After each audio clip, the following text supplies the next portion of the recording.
அஸ்ஸலாமு அலைக்கும். Hello friends, எல்லோரும் எப்படி இருக்கீங்க? Welcome to taste my foot. இன்றைக்கி நம்ம சேனலில் நாம் பார்க்க போகிற ரெசிபி நம்ம எல்லாருக்கும் பிடிச்ச பாஸ்தா. இதுக்காக நான் இன்றைக்கி 200 கிராம் பாஸ்தாவை எடுத்து வச்சுருக்கேன். ஃபஸ்ட்டு இதை நம்ம பாயில் பண்ணிக்கலாம். ஸ்டவ் ஆன் பண்ணிக்கிங்க. இந்த பாஸ்தா பாயில் பண்ணுறதுக்காக ஒரு பாத்திரத்தில் தண்ணி வைங்க. இந்த தண்ணி நல்லா ரோலிங் பாயில் வர வரைக்கும் நம்ம வெயிட் பண்ணலாம். தண்ணி நல்லா கொதிக்கணும். அதுக்கு முன்னாடி பாஸ்தாவை போட்டுறாதீங்க. நல்லா கொதிக்கிட்டோம். இப்போ இந்த தண்ணி நல்லா கொதிச்சிச்சு. இதில் இப்போ நான் என்ன ஆட் பண்ணுறேன்னா, கொஞ்சம் சால்ட்டு, நெக்ஸ்ட்டு 1 டேபிள் ஸ்பூன் எண்ணெய். ஏன்னா இந்த எண்ணெய் போடுறதால பாஸ்தா ஒன்றோட ஒன்று ஸ்டிக் ஆகாமல் ஒட்டாமல் இருக்கும். நெக்ஸ்ட்டு இதில் நம்ம பாஸ்தாவை சேர்த்துக்கலாம். இது போட்டு கொஞ்சம் நல்லா மிக்ஸ் பண்ணி விட்டுக்குங்க.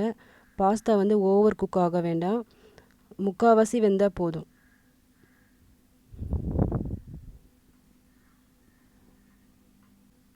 ஓகே, இப்போ இந்த பாஸ்தா ஓரளவுக்கு குக் ஆகிடுச்சு. பாருங்கள், இந்தளவுக்கு குக் ஆனால் போதும், ரொம்ப ஓவராக குக் ஆக வேண்டாம். இப்போ ஸ்டவ் ஆஃப் பண்ணிக்கலாம். இப்போ இந்த தண்ணியை ட்ரெயின் பண்ணி எடுத்து வச்சுக்கலாம். பாஸ்தாவை தனியாக எடுத்து வச்சுக்கிங்க. நெக்ஸ்ட்டு பேனில் ஆயில் போட்டு, ஆயில் நல்லா ஹீட் ஆனதும் அதில் 1 ஸ்பூன் இஞ்சி பூண்டு பேஸ்ட்டு போட்டு நல்லா வதக்கிக்கங்க. இந்த இஞ்சி பூண்டை சின்ன சின்ன பீஸாக கட் பண்ணி இதில் நம்ம போட்டுக்கலாம். இது கொஞ்சம் நல்லா வதங்கின உடனே 1 வெங்காயம் நான் கட் பண்ணி வச்சுருக்கேன், அதை இதில் போட்டு அதையும் நல்லா வதக்கிக்கலாம்.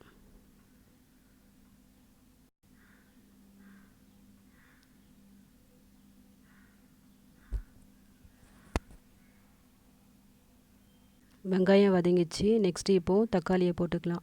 நான் இன்றைக்கி 2 தக்காளியை சின்ன சின்ன பீஸாக கட் பண்ணி இதில் போட்டிருக்கேன். இது வதங்குற வரைக்கும் கொஞ்சம் வெயிட் பண்ணலாம். இப்போ நம்ம வெங்காயம் தக்காளி 2 நல்லா வதங்கிச்சு.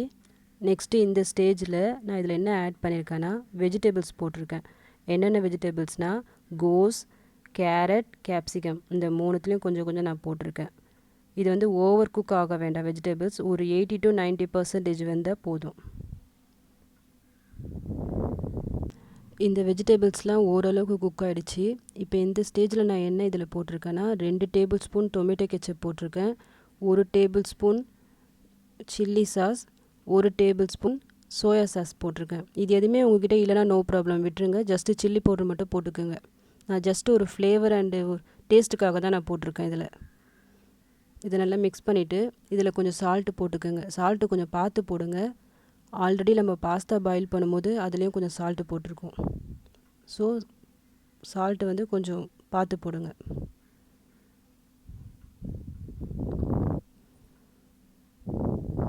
அந்த சாஸ்லாம் போட்டு நல்லா வதங்கின உடனே நம்ம ஆல்ரெடி பாயில் பண்ணி வச்சுருக்க பாஸ்தாவை இதில் போட்டுடலாம்.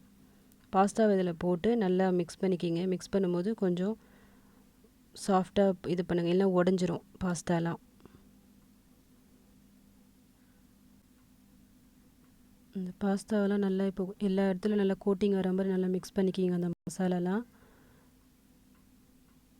ஒரு 2 மினிட்ஸ் இருக்கட்டும்.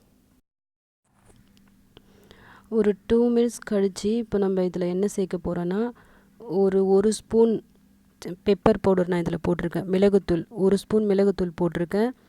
கொஞ்சமாக ஸ்ப்ரிங் ஆனியன் வெங்காயத்தாள் இதில் போட்டு நல்லா மிக்ஸ் பண்ணிக்கிங்க. இதில் இப்போ நம்ம பாஸ்தா ரெடி ஆகிடுச்சு. பாருங்கள் எவ்வளோ சூப்பராக வந்திருக்கு. இதோட அவுட்புட்டு ஒன்றோட ஒன்று ஒட்டாமல் எவ்வளோ அழகாக வந்திருக்கு பாருங்கள் பாஸ்தா. இன்றைக்கி டின்னருக்கு என்ன செய்யலான்னு யோசிக்கிறீங்களா? இன்றைக்கி இதை ட்ரை பண்ணுங்கள், செஞ்சு அசத்துங்க. கிட்ஸ்க்கு ரொம்ப ஃபேவரட் இந்த பாஸ்தா. ஸோ அவங்களுக்கு லஞ்ச் பாக்ஸில் இதை கொடுத்து விடுங்க. காலியாக வருதா இல்லையான்னு பாருங்கள் அவங்க லஞ்ச் பாக்ஸு, அதுக்கு நான் கேரண்டி. நீங்களும் இந்த ரெசிபியை ட்ரை பண்ணுங்கள்.